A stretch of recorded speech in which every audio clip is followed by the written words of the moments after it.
वैदिक पंचांग के अनुसार हर साल कार्तिक माह के शुक्ल पक्ष की दशमी तिथि के ठीक अगले दिन देव उठनी एकादशी मनाई जाती है।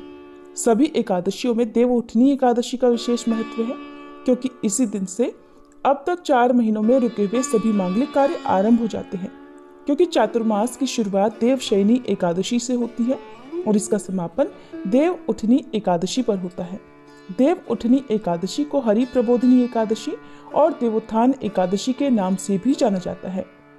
इस दिन भगवान श्री हरि अपनी 4 महीने की योग निद्रा का त्याग करते हैं और अपने भक्तों पर अपनी कृपा बरसाते हैं। देवोत्थान एकादशी के शुभ अवसर पर शाम के समय विधि विधान से भगवान श्री हरि की पूजा करके उन्हें योग निद्रा से जगाया जाता है। इस दौरान पूजा करते समय घंटे, शंख, घड़ियाल आदि बजाकर भगवान विष्णु को जगाने के साथ ही तुलसी माता का विवाह शालिग्राम भगवान जी के साथ किया जाता है। इस दिन तुलसी विवाह कराने से कन्यादान करने के जितने पुण्य की प्राप्ति होती है। चलिए आपको बताते हैं साल 2024 में पवित्र देव उठान एकादशी कब है, कब से कब तक एकादशी और द्वादशी तिथि रहेगी, व्रत पारण करने का यानी व्रत खोलने का शुभ मुहूर्त क्या रहेगा और तुलसी विवाह का समय कब से कब तक रहेगा। देवोत्थान एकादशी के दिन से ही भीष्म पंचक व्रत भी प्रारंभ हो जाते हैं, जिन्हें पंच भीखु के नाम से भी जाना जाता है और पूरे 5 दिनों तक ये व्रत चलते हैं। जो भक्त पूरे कार्तिक मास में नियमों का पालन ना कर पाए हों, व्रत नहीं रख पाए हों, वे इन अंतिम 5 दिनों में भी व्रत रखकर या कार्तिक स्नान करके पूरे महीने का पुण्य प्राप्त कर सकते हैं। इस बार तिथियों की गड़बड़ के कारण भीष्म पंचक व्रत कुछ कैलेंडर में 11 नवंबर से तो कुछ कैलेंडर में 12 नवंबर से शुरू होने की बात कही जा रही है। ऐसे में उदय तिथि के अनुसार तो 12 नवंबर से ही व्रत रखना ज्यादा सही रहेगा। इस बार कार्तिक शुक्ल एकादशी तिथि 11 नवंबर दिन सोमवार को शाम 6:47 से शुरू होगी और 12 नवंबर मंगलवार की शाम 4:05 पर समाप्त होगी। इस बार एकादशी के व्रत को लेकर कोई भी कंफ्यूजन नहीं है और इस बार केवल एक ही दिन यानी केवल 12 नवंबर मंगलवार को ही देव उठान एकादशी का व्रत रहेगा। द्वादशी तिथि प्रारंभ होगी 12 नवंबर मंगलवार की शाम 4:06 से और समाप्त होगी 13 नवंबर बुधवार की दोपहर 1:01 पर।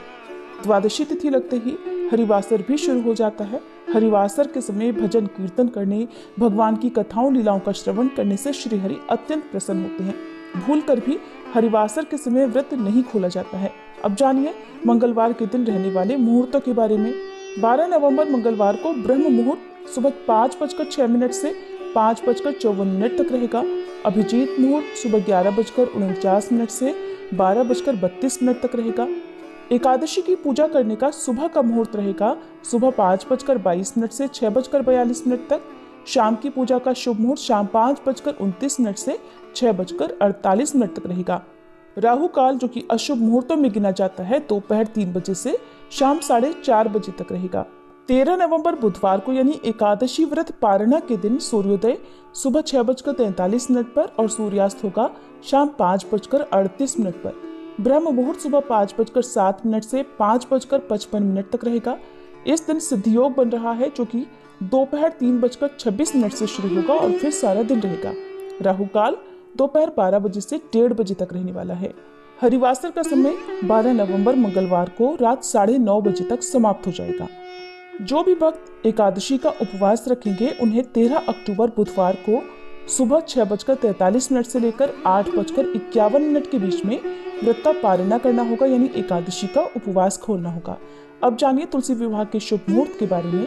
तो इस बार तुलसी विवाह 12 नवंबर मंगलवार के दिन किया जाएगा और विवाह का शुभ मुहूर्त रहेगा शाम 5:29 से लेकर 7:53 तक।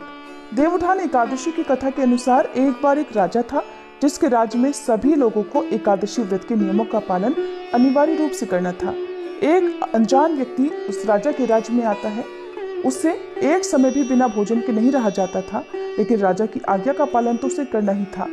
आखिरकार मजबूरी में उसने राजा से एक समय अन्न ग्रहण करने की आज्ञा मांगी, लेकिन राजा द्वारा कठोरता से एकादशी के नियमों का पालन करवाए जाने के कारण वह व्यक्ति जो भगवान में अटूट विश्वास रखता था, श्रद्धा रखता था, एक दिन विवश हो गया और उसने पहले भगवान को भोग लगाकर फिर स्वयं अन्न ग्रहण करने की प्रतिज्ञा की।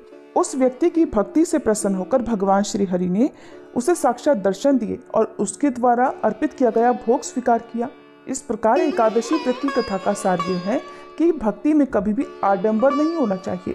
यदि भक्ति सच्ची हो तो भगवान हर अभाव को भी स्वीकार कर लेते हैं। जैसे उस व्यक्ति के मन में भगवान के प्रति भक्ति थी, लेकिन वह भूखा नहीं रह सकता था, लेकिन बिना भगवान को भोग लगाए वह कभी अन्न ग्रहण नहीं करता था, तो उसकी भक्ति से भगवान प्रसन्न हुए। इसी प्रकार भक्तों को अपनी शारीरिक क्षमता को ध्यान में रखते हुए ही व्रत का पालन करना चाहिए, तभी व्रत का पूर्ण फल प्राप्त होता है। व्रत के नियमों का पालन करने वाले सभी भक्तों को दशमी तिथि के दिन तुलसी पत्ते तोड़कर तुलसी के पौधे में जल भी अर्पित करना चाहिए। फिर एकादशी के दिन विधि विधान से व्रत रखकर द्वादशी तिथि को शुभ मुहूर्त में व्रत का पारणा करना चाहिए। ये थी आज की वीडियो। जानकारी अच्छी लगी हो तो वीडियो को लाइक जरूर कीजिएगा।